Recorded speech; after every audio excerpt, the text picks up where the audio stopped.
नमस्कार, स्वागत आहे तुमचं दलाल स्ट्रीट मराठीच्या यूट्यूब व्हिडिओमध्ये.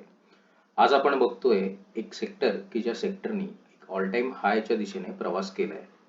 ते आहे निफ्टी एनर्जी. निफ्टी एनर्जीमध्ये एक चांगला आपला इथे दिसतो की एक चांगला इथे ब्रेकआउट आलेला आहे. त्याच्या आधी आपण बघितलं तर इथे त्याने डबल बॉटम केला होता आणि तिथून तो परत वरती गेलाय. आपल्या चॅनलवर डाऊ थेरी ऑलरेडी आपण तिथे पोस्ट केली आहे, ती तुम्ही जाऊन बघू शकता.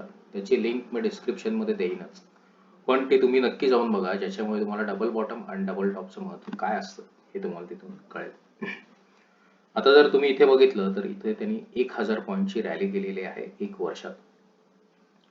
मार्च 2023 पासून ही रॅली आलेली आहे आणि त्यानंतर त्यांनी हाय केले आहे. आता रिसेंट हाय आहे त्याचा 7 डिसेंबरचा, जो आहे 32,409.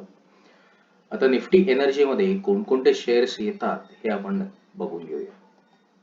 यामध्ये हे शेअर्स आहेत अदानी ग्रीन एनर्जी, बीपीसीएल, गेल, Hindustan petroleum, IOC, NTPC, ONGC, power grid corporation, Reliance आणि Tata power.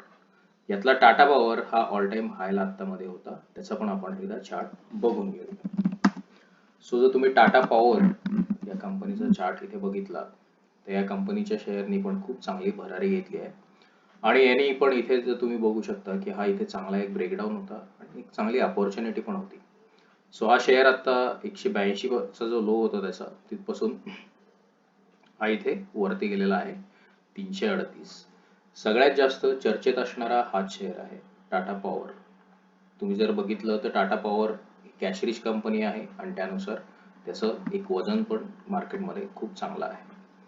Basically Nifty energy वरती जायचं कारण एक आहे की गव्हर्नमेंटने काही अशा पॉलिसीज आणल्या की ज्या पॉलिसीमुळे एनर्जी सेक्टर हे वरती आले आणि यापुढे एनर्जी सेक्टरमध्ये पण तुम्हाला बूम दिसेल. बेसिकली याच्यात तुम्हाला मेन कंपन्या याच्यात आहेत टाटा पॉवर, रिलायन्स आणि Adani green energy. Adani green energy हे रिन्युएबल्स मध्ये येतात आणि हे बाकी आहेत पॉवर जनरेशन आणि डिस्ट्रीब्युशन, ऑइल एक्सट्रॅक्शन मध्ये रिलायन्स आहे, आपल्याला माहितीच आहे. सो याच्या इंडस्ट्रीज पण त्यांनी दिल्या आहेत. एनटीपीसी पण एक चांगला शेअर आहे, तो पण चांगल्या लेवलला ट्रेड करतोय सध्या बेसिकली. आणि हिंदुस्थान पेट्रोलियम तर तुम्हाला माहितीच आहे की काय, प्रत्येकाकडे आपण गाडी असते त्याच्यात हिंदुस्थान पेट्रोलियमचं पेट्रोल पण असतं. सो एनर्जी सेक्टरमधल्या या कंपन्या आहेत, याच्यावर तुम्ही लक्ष ठेवा.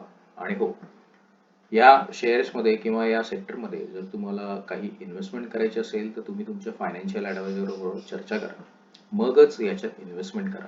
त्याचबरोबर हा जर व्हिडिओ तुम्हाला आवडला असेल तर या व्हिडिओला लाईक करा, शेअर करा, जेणेकरून तुमचं ज्ञान जे आत्ता थोडंफार जे वाढलेलं आहे त्या ज्ञानाचा फायदा इतरांना पण होईल आणि ते पण सज्ञान होतील. धन्यवाद.